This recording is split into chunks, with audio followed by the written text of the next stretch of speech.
أشهد أن لا إله إلا الله وحده لا شريك له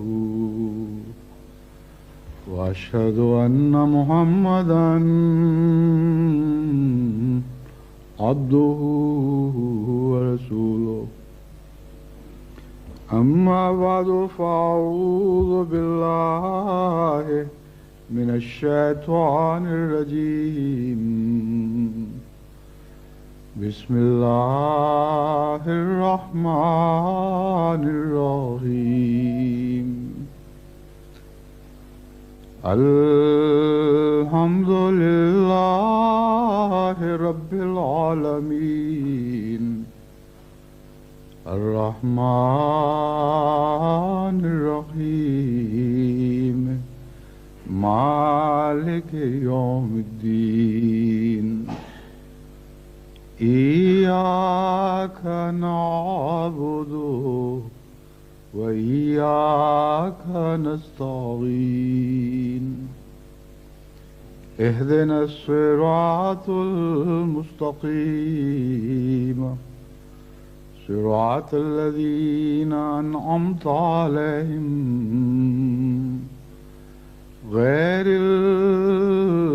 المغضوب عليهم ولا الضالين.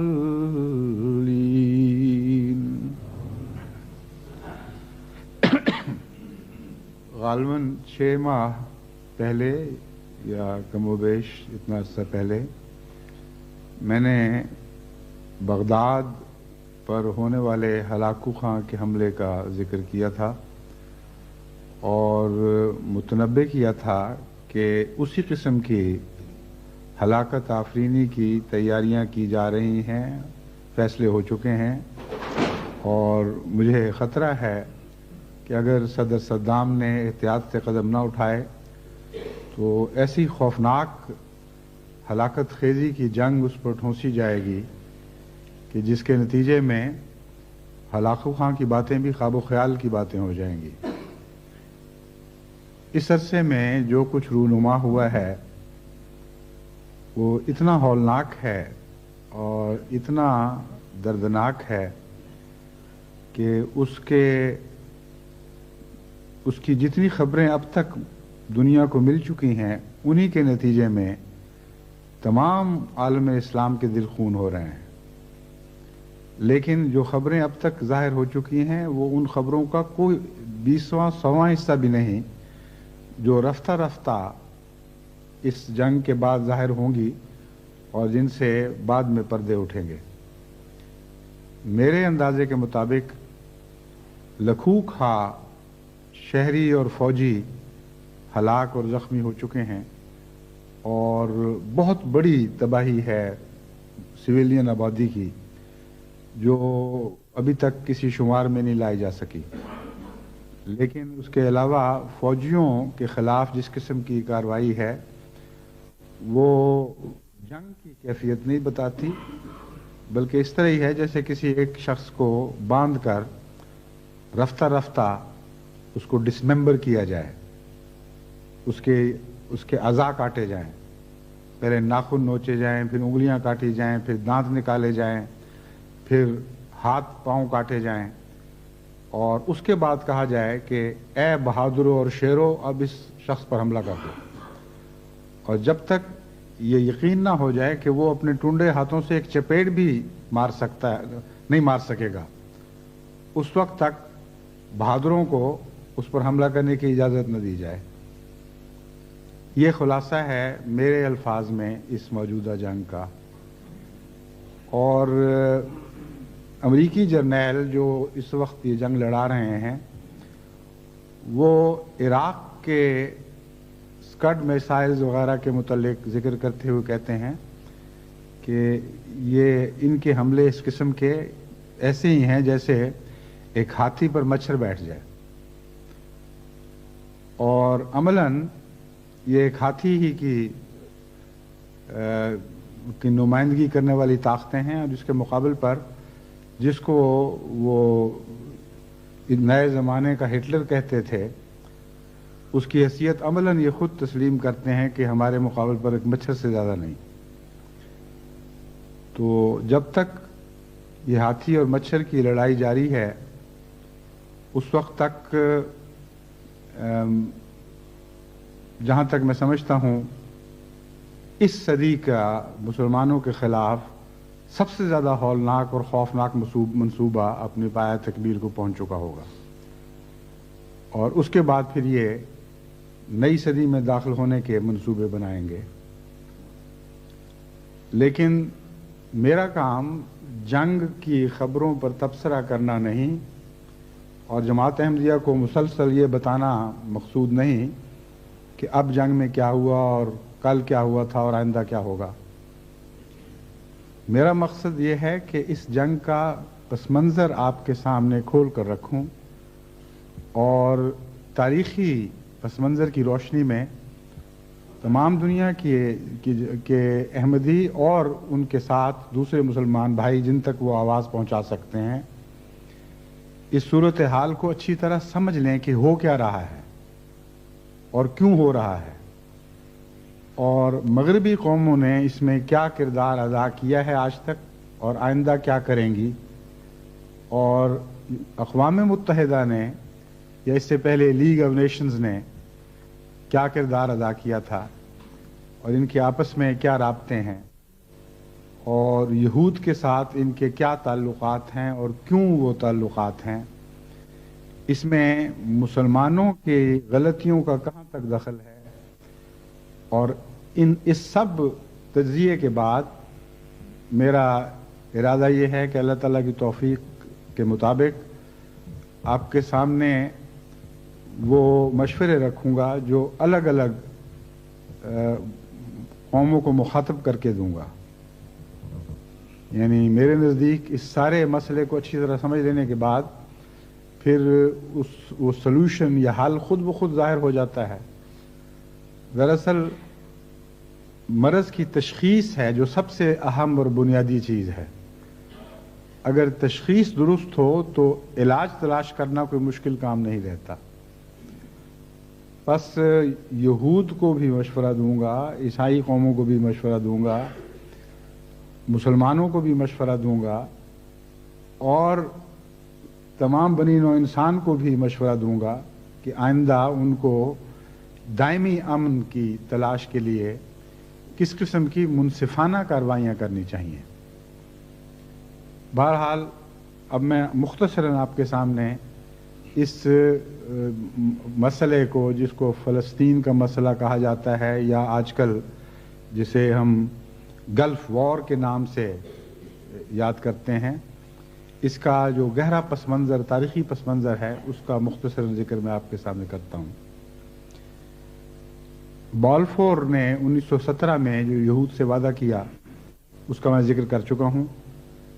اس کے بعد ایک حیرت انگیز واقعہ 1922 میں رونما ہوا جبکہ لیگ آف نیشنز نے ایک مینڈیٹ کے ذریعے انگریزوں کو فلسطین کے علاقے کا نگران مقرر کیا اور اس مینڈیٹ میں یہ بات داخل کی کہ بالفور نے جو یہود سے وعدہ کیا تھا اسے پورا کروانا اس نگران حکومت کا کام ہوگا. اب دنیا کی تاریخ میں ایسا حیرت انگیز ناانصافی کا کوئی واقعہ اس سے پہلے کم ہوا ہوگا جو ناانصافی باقاعدہ قوموں کی ملی بھگت سے ہوئی ہے. لیگ آف نیشنز تو تمام دنیا کی نمائندہ تھی, یعنی کہا یہ جاتا تھا کہ سب دنیا کی نمائندہ ہے. اس کا یہ کام ہی نہیں تھا کہ انگریزوں کے کسی وزیر نے جو کسی یہودی پروفیسر کو لارڈ کو خط لکھا, راٹ چائلڈ یا راٹ شیلڈ نام اس کے تلفظ مجھے یاد نہیں, مگر وہ بہت بڑا بینکر تھا فرانس کا, اس کو خط لکھا کہ ہماری کیبنٹ یہ وعدہ کرتی ہے تم سے, یہ سوچ رہی ہے, اس کو لیگ آف نیشنز کے فیصلے کا حصہ بنا لے. اور لیگ آف نیشنز کو یہ اختیار کس نے دیا تھا کہ وہ دنیا کی قسمت بانٹتی پھرے اور جس قوم نے وہ وعدہ کیا تھا ان کے سپرد ہی وہ اس علاقے کی نگرانی کر دی کہ اب جس طرح چاہو اس کو نافذ العمل کرو، اس پر عمل کرواؤ۔ ساتھ ہی 1,00,000 یہود کو باہر سے لا کر آباد کرنے کا مینڈیٹ بھی دیا۔ چنانچہ اس پر عمل شروع ہوا اور 17 مئی 1939 کو اگلی جنگ سے پہلے انگریزوں نے ایک وائٹ پیپر شائع کیا۔ اس وقت تک 1,00,000 کی بجائے اس سے بہت زیادہ یہود اس علاقے میں آباد ہو چکے تھے۔ 1939 کے وائٹ پیپر کی روح سے انگریزوں نے اپنی سابقہ پالیسی میں ایک تبدیلی پیدا کر لی، اور یہ اس وقت چیمبرلین کی حکومت تھی۔ چیمبرلین نے اس خیال کا اظہار کیا کہ اب ہم جبکہ دوسری جنگ کے کنارے پر کھڑے ہیں، ہمارے لیے یہ فیصلہ کرنا پڑے کہ یہود کے خلاف فیصلہ کر کے ان کو دشمن بنائیں یا عربوں کے خلاف فیصلہ کر کے ان کو دشمن بنائیں۔ تو میری رائے یہ ہے کہ ہمیں یہود کے خلاف فیصلہ کرنا چاہیے، عربوں کے خلاف نہیں کرنا چاہیے، کیونکہ جنگ عظیم ثانی سر پہ کھڑی تھی۔ پہلا فیصلہ پہلی جنگ کے بعد کا ہے، دوسرا فیصلہ دوسری جنگ سے پہلے کا ہے، اور یہ فیصلہ سیاست پر مبنی تھا، حقیقت پر مبنی نہیں تھا، کیونکہ اس کے نتیجے میں ان کو یہ چاہیے تھا، ہاں اس میں باقاعدہ وائٹ پیپر میں یہ اعلان کیا کہ انگریزی حکومت فلسطین میں یہودی حکومت قائم کرنے کے حق میں نہیں ہے، اور ہم یہود کا یہ حق تسلیم نہیں کرتے کہ وہ فلسطین میں اپنی حکومت بنائیں۔ ساتھ ہی 75,000 مزید یہودیوں کو وہاں باہر سے لا کر آباد کرنے کی اجازت دی گئی۔ 1,00,000 پر بات شروع ہوئی تھی جو 75,000 پر رکی۔ اس وقت اگر یہ اب دیانتدار تھے اپنے فیصلے میں تو لیگ آف نیشنز کو یہ مینڈیٹ واپس کر دینا چاہیے تھا کہ جس ہمارے فیصلے کے مطابق 1917 والے فیصلے کے مطابق اگر تم نے ہمیں مختار بنایا ہے کہ اس فیصلے پر عمل درآمد کروائیں، تو اب حکومت اس فیصلے کے خلاف ہے، اس لیے خود بخود مینڈیٹ ختم ہو جانا چاہیے۔ لیکن اس کی بجائے ان کو مزید کوٹا عطا کیا گیا، اور 46 میں یہ کوٹا بڑھا کر 1,00,000 کر دیا گیا۔ 1948 میں جب یہ مینڈیٹ ختم ہوا تو یہود کی آبادی 85,000 سے بڑھ کر مینڈیٹ کے آغاز میں یعنی 1919 میں مینڈیٹ سے آغاز سے بھی پہلے یعنی 1919 میں، مینڈیٹ تو 22 کا ہے نا، اس وقت کی آبادی بیان کی جاتی تھی 85,000۔ اس میں بہت سے اختلافات ہیں، بہت لمبی چھان بین کرنی پڑی، لیکن غالباً 85,000 کی آبادی درست ہے۔ اور 1947 تک جب یونائٹڈ نیشنز نے مینڈیٹ کے ختم ہونے کا قریب آ کر یہ اعلان کیا کہ یہ فلسطین کی پارٹیشن کر دی جائے، تقسیم کر دی جائے، اور ایک یہودی اسٹیٹ قائم کر دی جائے اور ایک مسلمان عرب اسٹیٹ قائم کر دی جائے، اس وقت تک یہ آبادی بڑھ کر 7,00,000 ہو چکی تھی، اور اس وقت بعض اعداد و شمار کے مطابق عربوں کی کل آبادی 20,00,000 تھی، بس نسبت 1 اور 3 کی تھی۔ 7,00,000 ہونا نہیں چاہیے تھا۔ اگر مینڈیٹس کو دیکھا جائے تو اتنی آبادی ہو ہی نہیں سکتی۔ مزید تحقیق سے پتہ چلا ہے کہ بہت بھاری تعداد میں یہود وہاں سمگل کیے جاتے تھے، اور برٹش حکومت کی بعض موقعوں پر جائز کوششوں کے باوجود کہ یہ سلسلہ بند ہو، یہ سلسلہ جاری رہا، اور جب بھی برٹش حکومت نے اس کو روکنے کی کوشش کی ان کے خلاف بغاوت ہوئی اور انتقامی کارروائی یہود کی طرف سے کی گئی۔ بہرحال نسبت 7 اور 20 کی بیان کی جاتی ہے، جس وقت یونائٹڈ نیشن یہ فیصلہ کرنے بیٹھی کہ تقسیم کے نتیجے میں کتنا علاقہ یہود کو دیا جائے اور کتنا مسلمانوں کو۔ فیصلہ یہ کیا گیا کہ 56% رقبہ فلسطین کا یہود کے سپرد کر دیا جائے، باقی 46% میں سے جو علاقہ یروشلم کا ہے وہ بین الاقوامی نگرانی میں رہے، کیونکہ مقامات مقدسہ ہیں جن کا تعلق یہود سے بھی ہے، انگریزوں سے یعنی عیسائیوں سے بھی ہے اور مسلمانوں سے بھی ہے، اور باقی جو بچا کھچا رقبہ تھا وہ مسلمانوں کے سپرد کیا گیا۔ عرب مسلمانوں کے سپرد نہیں کیا گیا، عرب مسلمانوں کو دینا تھا۔ اس فیصلے میں یہ قطعی طور پر اعلان کیا گیا کہ دونوں علاقوں میں دونوں کی باقاعدہ حکومت قائم کروانے کے سلسلے میں برٹش گورنمنٹ یونائٹڈ نیشن سے تعاون کرے، اور ان کی قائم کردہ نمائندہ کمیٹی اس کام کو انگریزی حکومت کے تعاون سے پایہ تکمیل تک پہنچائے۔ عملاً یہ ہوا کہ انگریزی حکومت نے تعاون کرنے سے کلیتاً انکار کر دیا، جس کے نتیجے میں جہاں تک مسلمان تھے ان کو منظم کرنے والا کوئی نہیں تھا، ان میں بے چینی تھی، افراتفری تھی، اور کوئی ایسا ادارہ نہیں تھا جو باقاعدہ ان کی وہاں حکومت بنواتا۔ اور جہاں تک یہود کا تعلق ہے، یہاں 2 قسم کے ادارے قائم ہوئے۔ ایک تو میناخن بیگن کی قیادت میں اس 48 سے پہلے سے ہی بہت مضبوط ٹیررسٹ آرگنائزیشن قائم کر دی گئی تھی، جو انگریزوں کے خلاف بھی ٹیرر استعمال کر رہی تھی اور عربوں کے خلاف بھی ٹیرر استعمال کر رہی تھی۔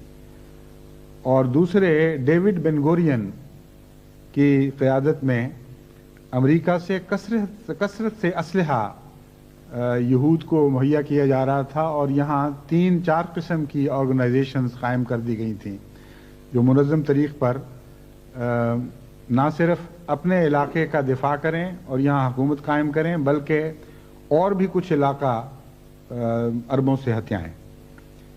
چنانچہ یہ 2 سال جو 48 سے 49 تک کا 1.5 سال کے قریب کا عرصہ ہے، اس عرصے میں عربوں اور ان کی یہود کی جھڑپ ہوتی رہی۔ اس میں ارد گرد کی عرب ریاستوں نے بھی حصہ لیا، اور غیر رسمی جنگوں کا آغاز ہوا، یعنی باقاعدہ حکومتوں کی طرف سے اسرائیل کے خلاف جنگ کا آغاز نہیں ہوا، بلکہ وہ مدد کرتے رہے ہیں عربوں کی۔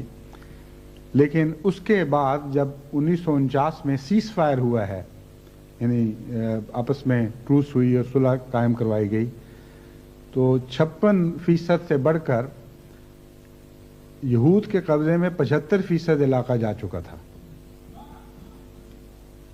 یہ تو ہے یونائٹڈ نیشنز کا کردار اور انگلستان کا کردار اور امریکہ کا کردار۔ یہ بہت بڑی تفصیلات ہیں جن کے پاس سب حوالے میرے پاس ہیں، لیکن میں اپنے خطبوں کو اسی بحث میں مبتلا نہیں کرنا چاہتا اور الجھانا نہیں چاہتا۔ خلاصہ یہی ہے کہ عالمی سازش کے نتیجے میں، جس میں لیگ آف نیشنز نے اور یونائٹڈ نیشنز نے بھرپور حصہ لیا، اور سب سے اہم کردار انگلستان نے اور امریکہ نے ادا کیا، یہود کی ایک ایسی ریاست فلسطین میں قائم کر دی گئی جو انصاف کی کسوٹی پر کسی پہلو سے بھی قائم نہیں کی جا سکتی تھی۔ بین الاقوامی قوانین کی روح سے، بین الاقوامی یونائٹڈ نیشنز کی روایات اور چارٹر کے نتیجے میں اس کا پہلا قدم ہی نہیں اٹھایا جا سکتا تھا، مگر اٹھایا گیا، اور اس کے بعد پھر جنگوں کا آغاز شروع ہوتا ہے۔ اس علاقے میں 2 قسم کی جنگیں لڑی گئی ہیں، یا 2 قسم کی کاروائیاں کی گئی ہیں۔ ایک مغربی مفادات کے تحفظ کے نام پر، تحفظ کی خاطر بین الاقوامی